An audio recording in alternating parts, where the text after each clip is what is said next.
I know you doubted, didn't you? I kind of did too. Because a light like that seems so small, right? And it doesn't seem like it's got enough strength to keep going, but somehow it keeps going. Done it for 3 services now, got one little candle. Probably should have replaced it with a better one. But it's working, isn't it? Doing exactly what it's supposed to. That little bit of light shining into the world. And sometimes we forget the miracle of what that little bit of light is, and sometimes it's because we haven't faced true darkness. There are 2 girls who have. I saw a story on YouTube this week about Anita and Sonia, 2 young ladies from India. And they've been blind since birth. But the story was about an organization called 20/20/20, who goes into all over the world, into all these spaces to bring surgery there. Because they can bring a surgery there for only $300, which is way too much for Anita and Sonia's parents to be able to pay for, but which we can afford relatively simply to be able to bring the miracle of sight. And so this short film was all about these girls going through the procedure and then the bandage coming off their eyes as they saw color for the first time. And shapes appeared before them, and they saw their mother's face. Isn't that a joy to be able to see? And we forget sometimes in the midst of all the light that we see and all that we enjoy on a regular basis, what a miracle it is. Right? Because we see all the flaws in each other's faces. Or all the things that we don't want to see, or whatever it is that gets in the way. Or maybe it's just that stuff that we've gotten used to, that we no longer see because it's become commonplace. But all of us become light blind in a lot of different ways, don't we? And we forget the miracle that light is in our world, and for every single one of us. So I want to remind you of the first miracle that light is. Light is absolutely 100% responsible for you being able to see. Right? It is because of the light which comes into our world and shines into your eyes that reflects all the images you see. Your brain wonderfully processes that light and turns it into all of the people and the objects that are before you. But it is light that allows you to see that. And isn't that a miracle? Aren't you glad you have that? Because I have a friend of mine that I met 12 years ago up in Sun City. She was 89 years old and she was getting blind. Eyes were beginning to not work. And she was beginning to see that that thing that she had enjoyed for those 89 years, what a miracle it was. And we forget, don't we? Because we just get used to it. Why don't we sit in amazement? Why aren't we like that boy I told you about last week that flipped that light on and off in Peru? Because he'd never seen electric light before. Why is it that we don't sit going, wow, look at this miracle?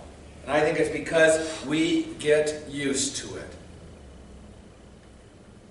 We get used to all that light around us and forget that it has fascinated our ancestors all through the generations. Across the centuries, across the continents, across every culture, people have been fascinated with what is this thing that shines into our life? What is light? One of my favorite first stories about that came from the Greek tradition, and it was about Aphrodite. That Aphrodite, that goddess of love, was the one who also placed fire inside our brains so it could shine out through our eyes, so we could see. Those Greeks tried hard to understand. Euclid, who was a wonderful mathematician, also did work with light and noticed that there was some kind of reflective quality, and so he postulated that there were particles that in that light that bounced off of those reflective things and came back. And so he began to describe what is reflection and how is it that light works with that. But then that began that whole idea of what is light exactly? And there's been other cultures that have also noticed that particle theory ability of light. In India, they call those particles the the Tejas particles, which means fire. And they are rapidly moving particles because they have to be, because if a star is light, to get here it has to move pretty fast. Right? And so they talked about that. But then there's other things that said, but wait, it looks more like a wave. It acts more like a wave. Descartes thought that way. He's the one who did all the wonderful philosophy and figured out Cartesian mathematics. And he also looked and said, but it's not a particle. It's a wave. And this argument between particles and waves and what is it and how does it act has been going on now for centuries, trying to figure out exactly what is this phenomenon we call light. Newton subscribed more to the particle thing because he saw light going straight. And particles do that where waves would go around a corner.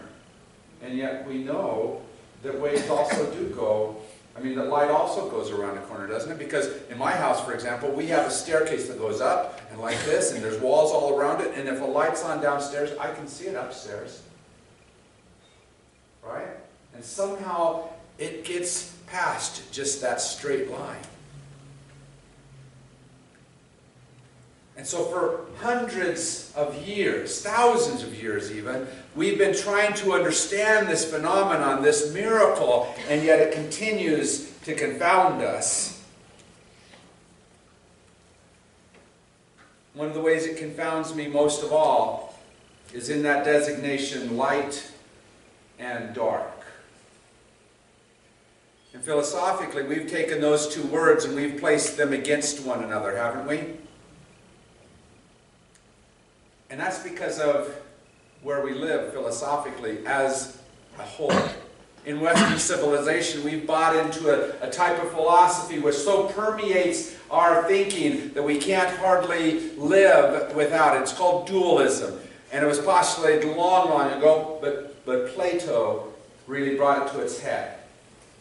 And he talked about how everything was divided into twos. And how in those twos, there was always one that was better and one that was not as good. Good versus evil. Right versus wrong. And so we divided the world into those twos, and it permeated Western civilization. And Jesus spoke against that, I believe, and taught us a different way. But as we moved forward, early Christians discovered that, well, it kind of helps to have an us against them mentality. And so too often we adopted us versus them. And we bought into the benefits that it brings to us and the ease that it causes us, the ways we are able to grow against them. And so it permeated even more into our civilization until today we can hardly live outside of that designation of dualism, good versus evil, right versus wrong. And yet that is not how the world is described for me. So let me say very strongly, even if it sounds like I'm talking as a dualist, that is never, ever my intent. Did I say that strong enough? Can I say it again? That is never, ever my aim to be able to speak in a dualistic manner. For I think it is a wrong designation. I think it hurts us as people of faith. No matter how many times we can find evidence for why it's true, I think it fails to explain this world. For I think there is light and dark resting in each of us. Not two separate and opposing forces, but different choices where we have to decide how to move forward. A choice between this aisle and that aisle. one which we might designate as the right aisle or the wrong aisle, but they both get us somewhere, don't they? They both move us in a direction, and I believe God works in all those choices moving us forward, but the hard part is that for us sometimes those choices in front of us appear to be easier and harder, and we have to decide which is the right path. How is the right path opening up before us? And Plato's student was a young man that you might recognize. His name was Aristotle. And I believe Aristotle had a better take on all of this. He talked about a golden mean. A space in the center of things was the right space, not on one or the other opposing edges. For you see, sometimes when we make those edges, we take two things and oppose them against one another, like courage and fear. And we designate automatically one as good and one as bad. Do you know which one's the good one? Fear. And we set that up there, and we make one so good and one so bad. But how many know that a little bit of fear is not wrong? It helps protect us. And yet, too much fear is horrible for us, isn't it? And so somewhere in between there is a space that is the golden mean. And how about courage? That wonderful thing that we say we're supposed to have. If you have too much of it, what do? Yeah, you become reckless. You become stupid. You jump off a cliff without having to figure out what can be done or how you could do it wonderfully well. But if you have too little, you become paralyzed, right? And so somewhere in between that recklessness and that paralyzation, there is a space that is the golden mean. The space where we need to find and walk. And in every one of the characteristics that we could name, there is a space where it is perfect. It's just hard to find, isn't it? It's hard to go too much to one side or too much to the other. Emphasize too much or too little of that characteristic. But I believe God calls us to find that golden mean. And here's the neat thing about it, is this sense of this mean permeates throughout cultures. Confucius called it the doctrine of the mean. And Buddhists call it the middle way. In his first teaching after his awakening, the Buddha talked about this path of moderation and said, avoiding both these extremes, the Tathagata, the perfect one, has realized the middle path. It gives vision, gives knowledge, and leads to calm, to insight, to enlightenment, and to nirvana. And then he outlines the noble eightfold path. Maimonides, one of the great philosophers from the Jewish tradition, I believe the great Jewish philosopher, said this: if a man finds that his nature tends or is disposed to one of these extremes, he should turn back and improve so as to walk in the way of good people, namely that disposition which is equally distant from the two extremes in its class, not being nearer one than to the other. Throughout all these great traditions, we have described the way, that middle way that we are trying to find and follow. And I believe that's what Christ taught as well.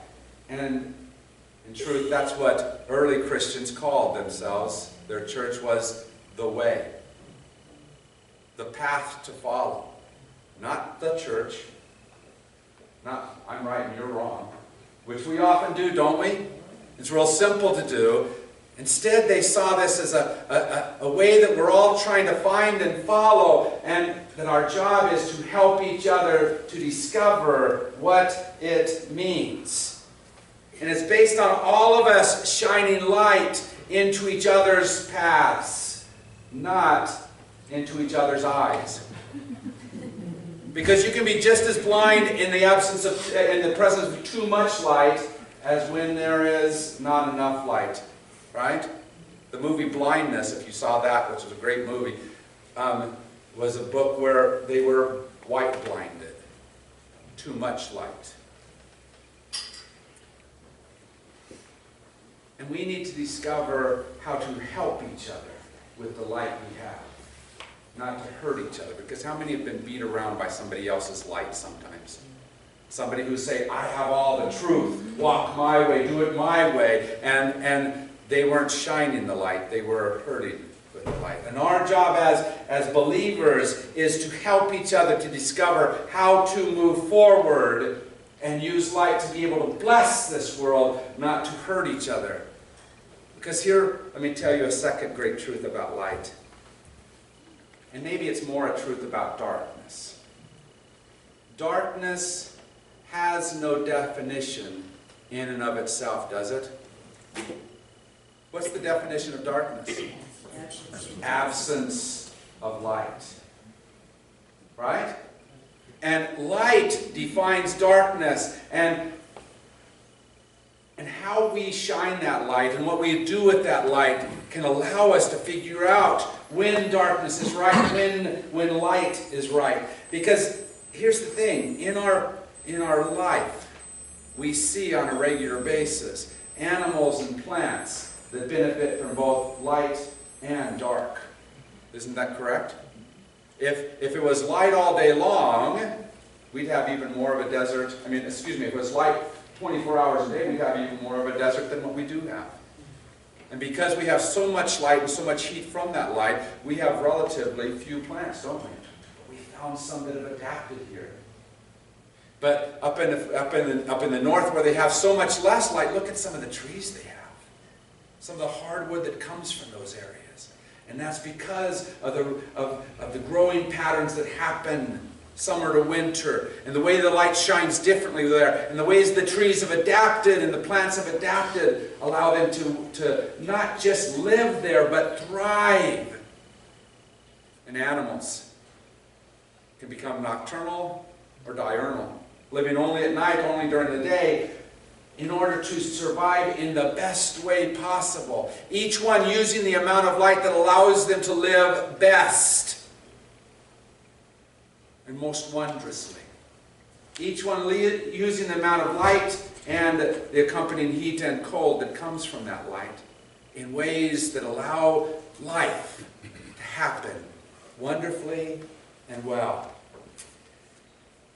And yet, I believe our understandings get stuck because we think as soon as we have something that's true, we hold on to it and think it describes all truth. In fact, I've learned that as I was studying through all this stuff about light, that my own understandings about light are stuck in about 1751. And it's not that I don't get some of the stuff that comes after that, and it's not that I don't definitely profit from some of the understandings after that. It's just that right there is where it's kind of easy for me to understand and really get the science behind it. And scientists have passed me. And I'm glad they have. Because they've taken their understandings and done such amazing things with light. Not just with the visible light we see, but with all the ways that they use it in miraculous ways that maybe I don't see and definitely don't always understand.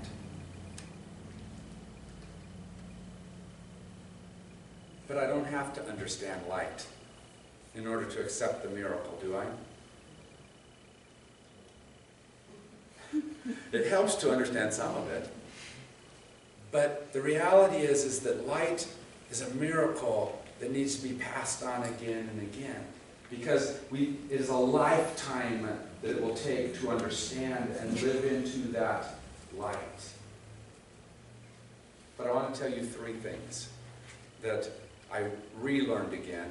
Three wonderful truths about light that I think are also truths not just about physical light, but about spiritual light. First of all, and let me just say that my goal with this is to make you like the old people that you know. Not the old people here, but all those ancestors that we have. Those ancestors that sat in awe of light. Those ancestors that sat wondrously saying, what a miracle this is. Because we forget in our modern understandings and everything that we know about light, we forget how incredible it is. First of all, first truth, there's a thing called photosynthesis. Everyone know what that is? That's where plants take the light from the sun, turn it into food for themselves, and allow themselves to grow with it. That process provides almost every bit of energy that we as human beings, and I should say that all living things throughout this world need. Is that incredible? One process all coming from light, flowing through plants, animals, and into us. That energy that we need on a regular basis, that sustaining energy, all comes from light. And we need to know that we are all connected because of that light. That light that we depend on, all those animals out there depend on as well. That light that we depend on, all those plants depend on as well. And we are interconnected because of that dependence on this miracle. Second of all, light is a power not just in its brilliance, not just in its warmth, but it has a power within it, a physical power that pushes. Okay? Here's what scientists have said, that if you had a strong enough laser, that you could use it to lift a penny. Pretty cool, huh? Today, the lasers today, though, would take 50 million of them to lift that penny. So we haven't quite figured out how to use that yet. But in the larger world, that light that streams out from our sun, which we benefit from, takes the asteroids, those huge rocks in the sky, and actually flips them and turns them and changes their course because of the pressure that it exerts. And this light, which sometimes is so easy for us to pass over in each other, does the same thing.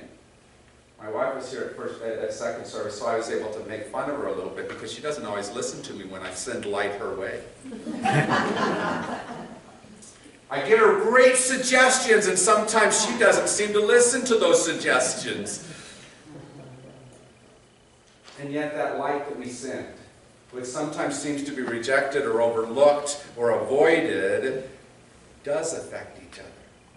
When we are good in each other's life, when we are helpful in each other's lives, when we are giving in each other's lives, when we are seeking for ways to be light, it does change the world around us.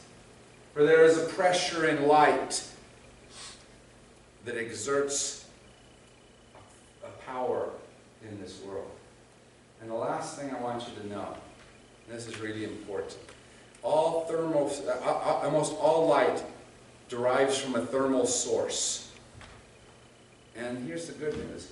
You are a thermal source. And so literally, from this being that you are, from these little fires within your cells, from who you are and what you're doing, there is light being emitted from you. Scientifically and spiritually. You are emitting a light that can make a difference in this world. Is that a great miracle? The question is whether or not you live as if that's a miracle, and if it's a truth for you. For it's so easy to forget that that's true. It's too easy to forget that in every moment you could have an effect on people around you.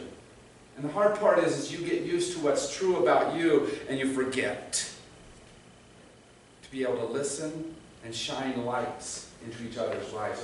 There's a commercial I saw this last week about this, like a painting class. And they're all trying to paint the same painting, and there's these people clustered around the one person's painting and say, "Oh, it's so brilliant, you've done such a great job bringing the colors out." And this one lady comes up and says, wait, that's much too light. The painting I saw was much darker. Well, it turns out that it's because the cataracts in her eyes. It's a commercial about cataract surgery. And see, that's what we do, is we say, because I see it a certain way. It's the only way to see it. Don't we? And it must be dark like I see because of the cataracts. And so I downplay whatever you see because of the different view, the different abilities, the different whatever it is that allows you to have a different view. And yet, here's what I've learned. God is bigger than all of our individual visions. And we have to, on a regular basis, reawaken the light within us and let the light shine grander than what we think it is. I might have told you this story before, but it's such a great story, I like to tell it. Joni and I, on a regular basis for 7 years, traveled back and forth from Phoenix to Yuma.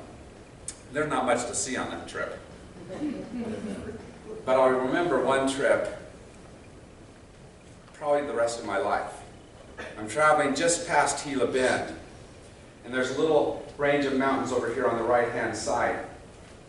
And I watched the sunset over those mountains. And it wasn't that exciting, a sunset, so I didn't even wake up my wife. She was busy sleeping, didn't want to bother her. And then I went around the range of mountains, and guess what? The sun was still there, still up in the sky, and I watched it set down over that next ridge. And then I topped over that ridge, and guess what? There it was again. And I watched it set for the third time. And it reminded me how much we think we have the vision of what light is doing. We see the sunset and we say, there, it's done. And God is still doing miracles with that light. God is still creating with that light. God is still working in us and around us with the light that's present, and is hoping that somehow we will let that light penetrate inside of us and help us to become something more, and that we will share that light with each other so that all of us may be able to see more clearly the path, the way in front of us. Later on in Genesis, just a couple verses later, it says, "And God saw all that had been created, and said, it is good." That light's still going. Amen?